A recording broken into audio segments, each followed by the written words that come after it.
नमस्कार। आप देख रहे हैं यूनाइटेड मीडिया न्यूज चैनल और मैं हूं आपके साथ उपेंद्र यादव। आज की बड़ी खबर सिर्फ एक खबर नहीं है, यह खबर उन गंभीर आरोपों की है जो देश के सबसे बड़े हिंदुत्ववादी संगठनों में शामिल आरएसएस, विश्व हिंदू परिषद और बजरंग दल को लेकर लगाए गए हैं। एक पूर्व आरएसएस प्रचारक ने केंद्रीय गृह मंत्री अमित शाह और कर्नाटक के गृह मंत्री प्रियंक खरगे को पत्र लिखकर इन संगठनों को आतंकवादी संगठन घोषित करने की मांग की है। इतना ही नहीं, पत्र में आरएसएस प्रमुख मोहन भागवत, आरएसएस नेता इंद्रेश कुमार और विश्व हिंदू परिषद महासचिव मिलिंद परांडे समेत कई वरिष्ठ नेताओं के खिलाफ 2000 के दशक में हुए कुछ बम धमाकों में कथित भूमिका की जांच और गिरफ्तारी की मांग भी की है। लेकिन यहाँ सबसे महत्वपूर्ण सवाल यह है कि क्या सिर्फ आरोप लगा देने से कोई संगठन या व्यक्ति आतंकवादी साबित हो जाता है? बिल्कुल नहीं। इसी बिंदु पर यह पूरी कहानी, यह पूरी खबर, यह पूरी वीडियो बेहद संवेदनशील और गंभीर हो जाती है। पूर्व आरएसएस प्रचारक यशवंत सहदेव शिंदे का दावा है कि उन्होंने लंबे समय तक संघ के लिए पूर्णकालिक कार्यकर्ता के रूप में काम किया। उनका कहना है कि संगठन से उनका संबंध तब समाप्त हुआ जब कथित तौर पर उन्हें बम बनाने और प्रशिक्षण देने वाली टीम में शामिल होने के लिए कहा गया। शिंदे का दावा नया नहीं है। पिछले कई वर्षों से वह 2000 के दशक में हुए कुछ बम विस्फोटों में हिंदुत्ववादी दक्षिणपंथी लोगों की कथित भूमिका पर आरोप लगाते रहे। अब उन्होंने अगस्त 2026 की शुरुआत में ही पत्र के माध्यम से इस मुद्दे को एक बार फिर राष्ट्रीय स्तर पर उठा दिया है। शिंदे ने अगस्त 2022 में नांदेड़ की सीबीआई विशेष अदालत के समक्ष दाखिल एक हल्फनामे में दावा किया था कि उन्होंने ऐसी बैठकों में हिस्सा लिया था जिन्हें आरएसएस और विश्व हिंदू परिषद से जुड़े लोगों द्वारा देश के अलग अलग हिस्सों में सिलसिलेवार बम धमाकों की कथित योजना बनाए जाने की बात सामने आई थी। उन्होंने यह भी दावा किया था कि वर्ष 2003 में विश्व हिंदू परिषद महासचिव मिलिंद परांडे के मार्गदर्शन में करीब 20 लोगों के साथ उन्हें बम बनाने का प्रशिक्षण दिया गया। ध्यान रहे, ये शिंदे के आरोप और दावे हैं जिन्हें अदालत में सिद्ध तथ्य के रूप में प्रस्तुत नहीं किया जा सकता। यही इस खबर का सबसे महत्वपूर्ण कानूनी पक्ष है, क्योंकि आरोप गंभीर है, लेकिन आरोप और अपराध सिद्ध होना दोनों अलग अलग चीजें हैं। अप्रैल 2006 में महाराष्ट्र के नांदेड़ में एक घर में विस्फोट हुआ था। इस घटना में 2 लोगों की मौत हुई थी। सीबीआई ने अपनी जांच में इसे बम तैयार करने की कार्रवाई बताया था और इस संभावना की जांच की थी कि इसका उद्देश्य औरंगाबाद में किसी मस्जिद को निशाना बनाना हो सकता है। इसी मामले में सुनवाई के दौरान यशवंत शिंदे ने खुद को गवाह बनाए जाने की मांग की थी। उन्होंने अपने हल्फनामे में कई सनसनीखेज दावे किए, लेकिन यहां कहानी का दूसरा पक्ष भी सामने आता है। 4 जनवरी 2025 को नांदेड़ की अदालत ने मामले में जीवित बचे सभी 9 आरोपियों को बरी कर दिया। यानी जिस मामले को लेकर आज नए आरोपों की चर्चा हो रही है, उस मामले में अदालत का अंतिम परिणाम आरोपियों के पक्ष में रहा। अब सवाल यह है कि अगर अदालत में आरोप सिद्ध नहीं हुए तो क्या पुराने आरोपों को नए राजनीतिक पत्र के आधार पर फिर से जांच के दायरे में लाया जाना चाहिए? इसका जवाब जांच एजेंसियों और अदालतों की प्रक्रिया से ही निकलेगा। शिंदे ने अपने अलग अलग साक्षात्कारों में भी यह दावा किया है कि उन्हें पाकिस्तान में गुप्त अभियानों और भारत में ऐसे बम धमाकों के लिए प्रशिक्षण दिया गया था जिन्हें बाद में मुसलमानों के सिर मढ़ा जा सके।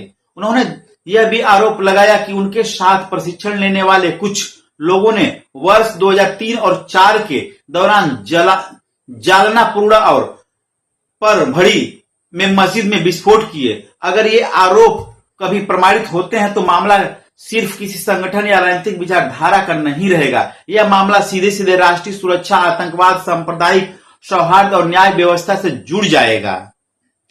लेकिन फिलहाल इन्हें आरोपों से आगे बढ़कर स्थापित तथ्य मानना उचित नहीं होगा।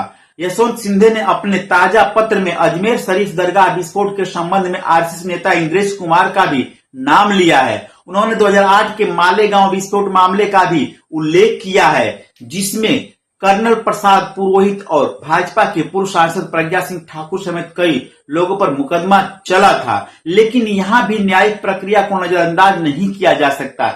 इन मामलों में जिन लोगों पर आरोप लगे उनके खिलाफ अदालत में मुकदमे चले और कई मामलों में आरोपी अंततः बरी हुए।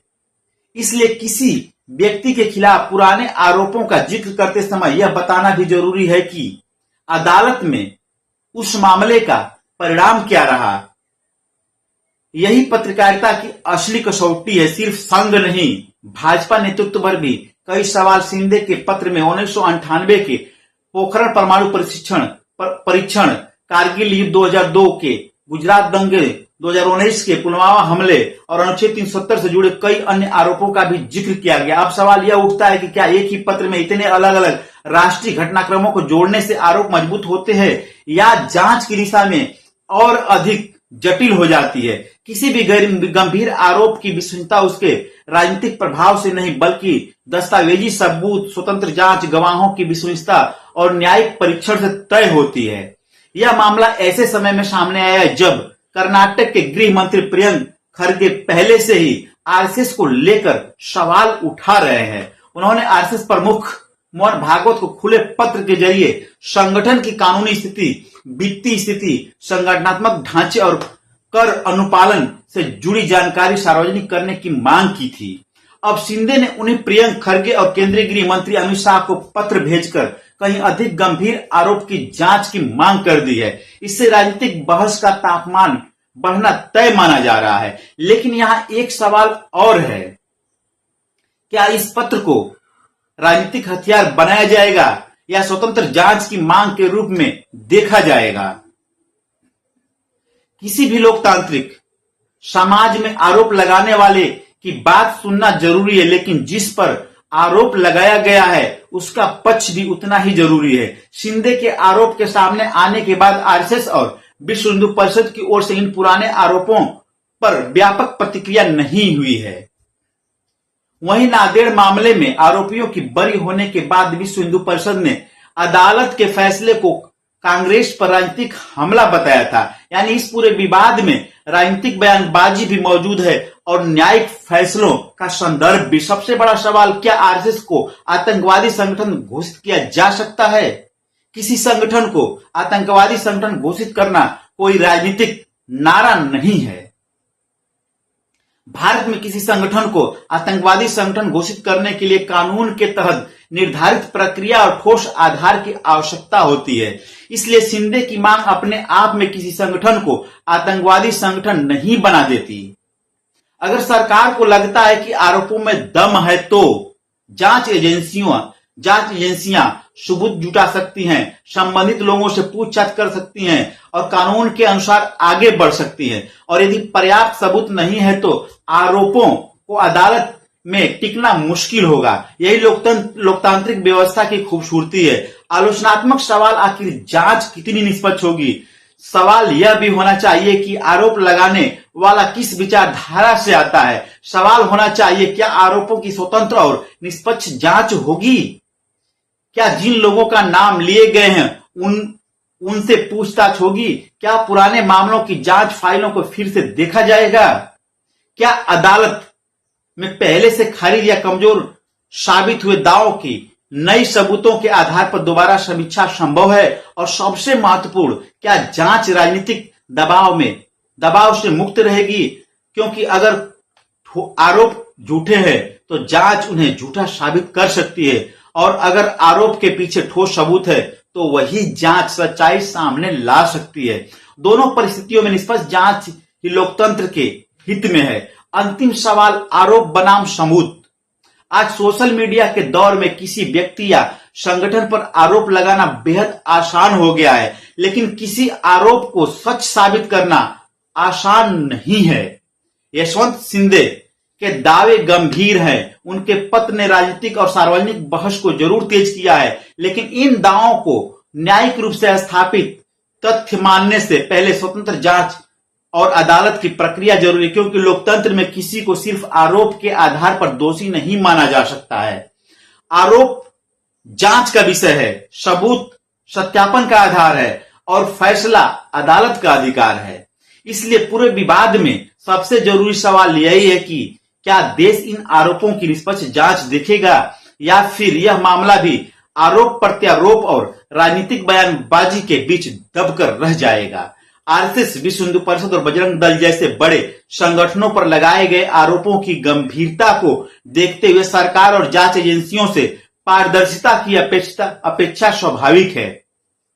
लेकिन साथ ही जिन लोगों पर आरोप लगाए गए हैं उन्हें भी अपना पक्ष रखने और कानून के तहत अपना बचाव करने का पूरा अधिकार है, क्योंकि लोकतंत्र में विचारधारा से बड़ा संविधान है और आरोप से बड़ा सबूत है और राजनीति से ऊपर न्याय है।